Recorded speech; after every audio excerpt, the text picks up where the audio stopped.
Hello everyone, welcome to Simplified Economics. Today we are going to discuss about the introduction to indifference curve analysis, which is also known as ordinal utility analysis. This is part of your paper Introductory Microeconomics, which comes in your first semester. And this is the first video from Unit 2. Okay तो चलिए शुरू करते हैं.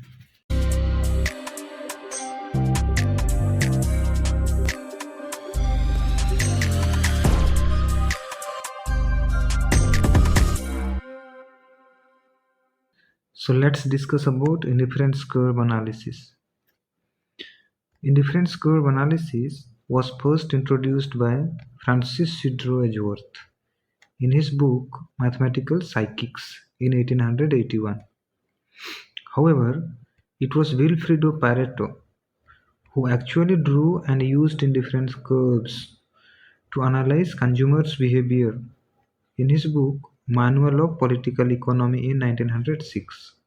Okay so पहली बार 1881 में Francis सीड्रो Edgeworth ने indifference curves के बारे में बोला था.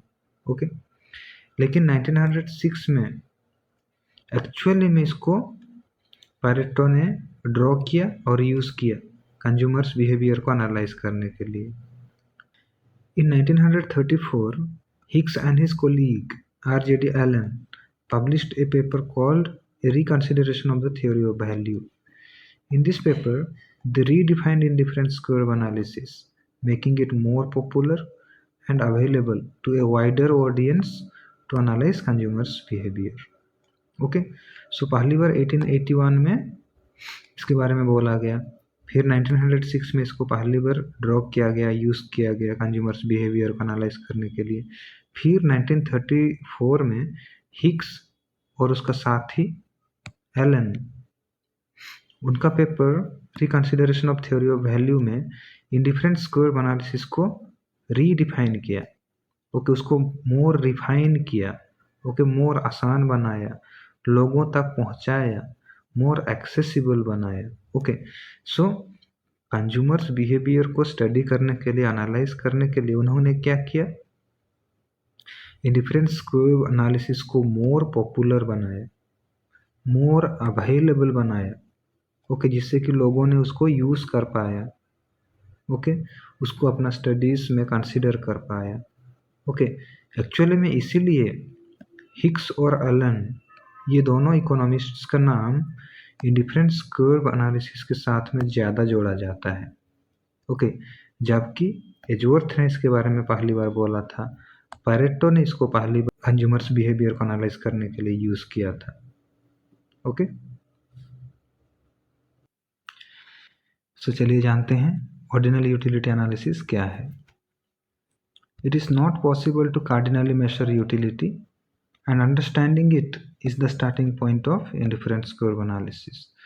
तो मार्शल बोला करते थे कि हम लोग यूटिलिटी को कार्डिनली मेजर कर सकते हैं, नंबर्स के टर्म्स में मेजर कर सकते हैं, लेकिन एक्चुअली में हम लोग यूटिलिटीज़ को नंबर्स के टर्म्स में मेजर नहीं कर सकते हैं.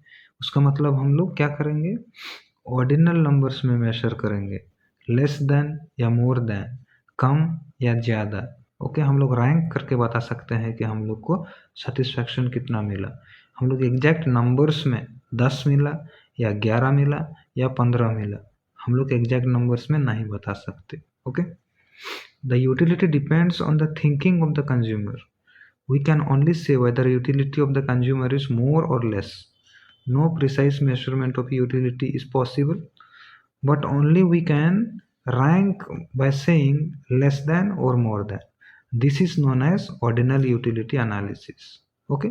तो जब भी हम लोग अपना यूटिलिटी को बताना चाहते हैं, ओके अपना यूटिलिटी कितना मिला है हम लोग को, उसको एक्सप्रेस करना चाहते हैं, तो हम लोग बस बोल सकते हैं कि हम लोग को कम मिला या ज़्यादा मिला. ओके हम लोग को लेस देन मिला या मोर देन मिला. ओके तो हम लोग इस बेसिस पे हम लोग उसको रैंक कर सकते हैं. एक को खाने के बाद दूसरा वाला से ज़्यादा सेटिस्फेक्शन मिला या पहला वाला से दूसरा वाला में ज़्यादा सेटिस्फेक्शन मिला। ओके, और इसी को हम लोग बोलते हैं ordinal utility analysis. This analysis is based on the idea that consumers don't just buy one good at a time in real life but they buy 2 or more goods. Okay, तो ये जो एनालिसिस है ordinal utility analysis, इसमें हम लोग मान के चलते हैं कि कंज्यूमर्स क्या करते हैं, जब भी कोई भी चीज़ खरीदते हैं तो वो एक चीज़ नहीं खरीदते, वो 2 से ज़्यादा ही खरीदते हैं।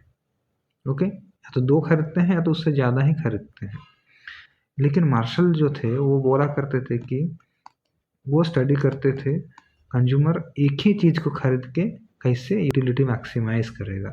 ओके, उनके अनुसार कंज्यूमर को कब मैक्सिमम सेटिस्फैक्शन मिलता था, वो चीज़ को यूज़ करने के बाद जो मार्जिनल यूटिलिटी मिलता था वो चीज़ को पेमेंट करने में जो पैसा लगता था उस पैसे के साथ में इक्वल हो जाए तो हम लोग को मैक्सिमम सेटिस्फैक्शन मिलता था, या तो कंज्यूमर इक्विलिब्रियम में रहता था।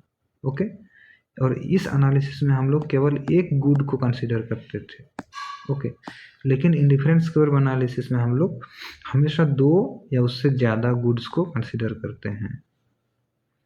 सो indifference curve helps us to understand the consumer's equilibrium in a situation where it is not possible to cardinally measure utility. Okay, तो जब भी हम लोग यूटिलिटीज़ को नंबर्स में मेजर नहीं कर सकते हैं या तो फिर मार्शलियन यूटिलिटी एनालिसिस के अनुसार हम लोग कंज्यूमर्स इक्विलिब्रियम को स्टडी नहीं कर सकते हैं, तो हम लोग को यही ऑर्डिनल यूटिलिटी एनालिसिस या ऑर्डिनल इंडिफरेंस कर्व एनालिसिस हम लोग को हेल्प करता है। क्या चीज़ को? कंज्यूमर्स इक्विलिब्रियम को स्टडी करने के लिए। क्यों? क्योंकि जब मार्शल ने स्टडी किया था कंज्यूमर्स इक्विलिब्रियम को तो उन्होंने एक गुड को कंसिडर किया था। ओके, और हम लोग यहाँ पे ऑर्डिनल यूटिलिटी एनालिसिस में हम लोग बोल रहे हैं 2 से ज़्यादा गुड्स, 2 और मोर गुड्स के बारे में बोल रहे हैं। तो इस केस में हम लोग मार्शलियन यूटिलिटी एनालिसिस के अनुसार हम लोग कंज्यूमर्स इक्विलिब्रियम को स्टडी नहीं कर सकते। तो हम लोग को क्या करना पड़ेगा? हम लोग को इंडिफरेंस कर्व एनालिसिस ही यूज़ करना पड़ेगा। चलिए एक एग्जाम्पल देखते हैं सो दैट आपको इसके बारे में ज़्यादा से ज़्यादा जानकारी हो जाए। If a consumer consumes 2 goods, okay, apples and bananas, then he can show whether he prefers apple over banana or he prefers banana over apple, or whether he is indifferent between apples and bananas. That is, both are equally preferable and both of them give him same level of satisfaction. इसका मतलब अगर कोई consumer है जो कि 2 चीज़ को use करता है, 2 चीज़ को खाता है, एप्पल्स एंड बनानास, तो वो क्या बोल सकता है? वो इस तरीक़े से अपना प्रेफरेंस को एक्सप्रेस कर सकता है। वो बोल सकता है कि उनको बनाना के बदले में एप्पल चाहिए या तो फिर एप्पल के बदले में उनको बनाना चाहिए। ओके, या तो फिर एप्पल या बनाना में से दोनों में से कोई भी चीज़ मिल जाए उनको फ़र्क नहीं पड़ता, क्योंकि उनको दोनों चीज़ खाने में अच्छा लगता है। दोनों को यूज़ करने में सेम लेवल ऑफ सेटिस्फैक्शन उनको मिलता है। So this approach does not use cardinal values like 1 2 3 4 etc.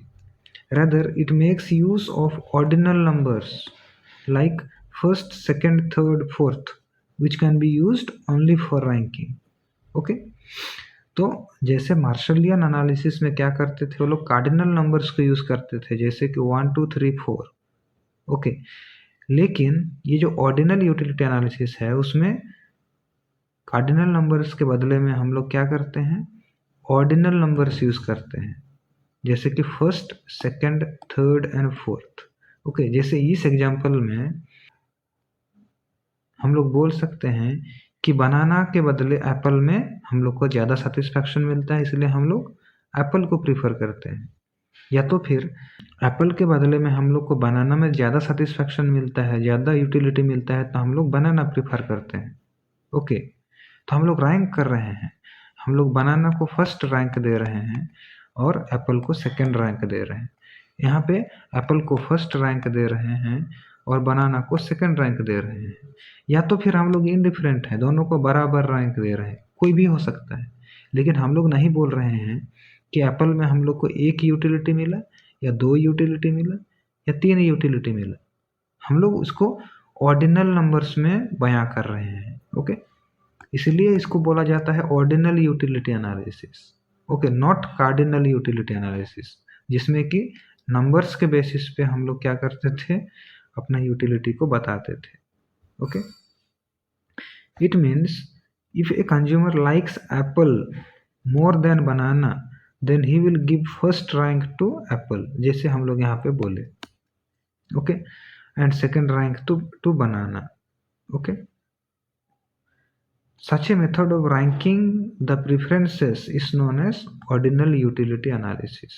तो जो हम लोग रैंक कर रहे हैं फर्स्ट एंड सेकेंड, या तो ज़्यादा, ओके, मोर एंड लेस, इस टाइप का जो रैंक कर रहे हैं हम लोग, इसी टाइप ऑफ एक्सप्रेशन को हम लोग क्या बोलते हैं, ऑर्डिनल यूटिलिटी अप्रोच बोलते हैं। So let us look into the differences between cardinal and ordinal utility analysis so that you may have a more clear understanding about both the approaches. Okay, so cardinal utility, it explains that the satisfaction level or utility derived from any good or services can be expressed in terms of countable numbers.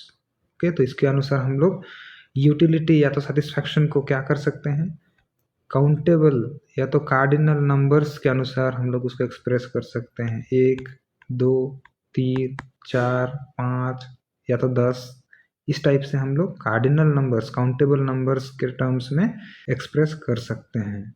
On the other hand, according to ordinal utility analysis, the satisfaction level derived from any goods or services can be expressed in terms of ranks. Okay, हम लोग उसको less than या more than के terms पे express कर सकते हैं, ना कि इन नंबर्स। ओके, हम लोग कम मिला या ज़्यादा मिला बोल सकते हैं, हम लोग उसको एग्जैक्टली नंबर्स के आधार पे उसको एक्सप्रेस नहीं कर सकते। Okay, example, pizza gives Sam 60 utils of satisfaction whereas burger gives him 40 utils of satisfaction. तो कार्डिनल यूटिलिटी के अनुसार हम लोग क्या बोल रहे हैं, 60 यूटिल्स ऑफ सेटिस्फैक्शन पिज्जा खाने के बाद मिला, 40 यूटिल्स ऑफ सेटिस्फैक्शन बर्गर खाने के बाद मिला। ओके, तो हम लोग उसको नंबर्स के टर्म्स पे एक्सप्रेस कर रहे हैं। According to ordinal utility analysis हम लोग क्या बोलेंगे, Sam gets more satisfaction from pizza as compared to that of burger. मतलब हम लोग बोल रहे हैं क्या, बर्गर से पिज्जा में हम लोग को ज़्यादा सेटिस्फैक्शन मिला, या तो पिज्जा से बर्गर में हम लोग को कम सेटिस्फैक्शन मिला। ओके, ना कि इन नंबर्स में। ओके, चलिए इसका मेजरमेंट में क्या डिफरेंस है देखते हैं। So according to cardinal utility analysis, utility is measured in terms of utils. हम लोग यूटिलिटी को इन टर्म्स ऑफ यूटिल्स हम लोग मेजरमेंट करते हैं, 60 यूटिल्स, 40 यूटिल्स। ओके, लेकिन according to ordinal utility analysis, utility is ranked based on satisfaction. हम लोग उसको इन टर्म्स ऑफ यूटिल्स या तो इन टर्म्स ऑफ नंबर्स उसको काउंट नहीं कर सकते, हम लोग उसको रैंक कर सकते हैं। ओके, लेस देन या more then. Okay, more or less. Okay, ज़्यादा या कम। ओके, फर्स्ट, सेकेंड, थर्ड, इस टाइप का हम लोग रैंक कर सकते हैं। ओके, रियलिस्टिक, चलिए जानते हैं कौन सा मोर रियलिस्टिक है और कौन सा लेस रियलिस्टिक है। Okay, so cardinal utility analysis is less practical and less realistic. क्यों? Utility is a subjective phenomena. Okay, वो हम लोग का माइंड में रहता है, तो इसलिए जब हम लोग उसको बोलते हैं कि यूटिलिटी को हम लोग नंबर्स के टर्म्स पे एक्सप्रेस कर सकते हैं, उसको यूटिल्स में काउंट कर सकते हैं, तो इसलिए यह कम रियलिस्टिक है, कम प्रैक्टिकल है। ओके, लेकिन जब हम लोग बोलते हैं कि यूटिलिटीज़ को हम लोग रैंक करेंगे, या तो कम मिला ज़्यादा मिला, ओके, इस आधार पे जब हम लोग उसको एक्सप्रेस कर रहे हैं तो वो ज़्यादा प्रैक्टिकल है। हम लोग एक्चुअली में इस बेसिस पे हम लोग यूटिलिटीज़ को एक्सप्रेस कर सकते हैं, कम मिला या ज़्यादा मिला। Cardinal utility theory was used by professor Marshall. इसको किसने यूज़ किया था? Professor Marshall. ओके, उनका बुक क्या था? इनका बुक जो था 1890 का प्रिंसिपल्स ऑफ इकोनॉमिक्स, ओके, वही बुक में ये इन्होंने अपना कार्डिनल यूटिलिटी एनालिसिस के बारे में बताया था। ओके, और ऑर्डिनल यूटिलिटी एनालिसिस थ्योरी को किसने भी यूज़ किया था? जे.आर. हिक्स एंड एलन ने। इसी वीडियो में हम लोग पहले इसके बारे में डिस्कशंस किए हैं। ओके।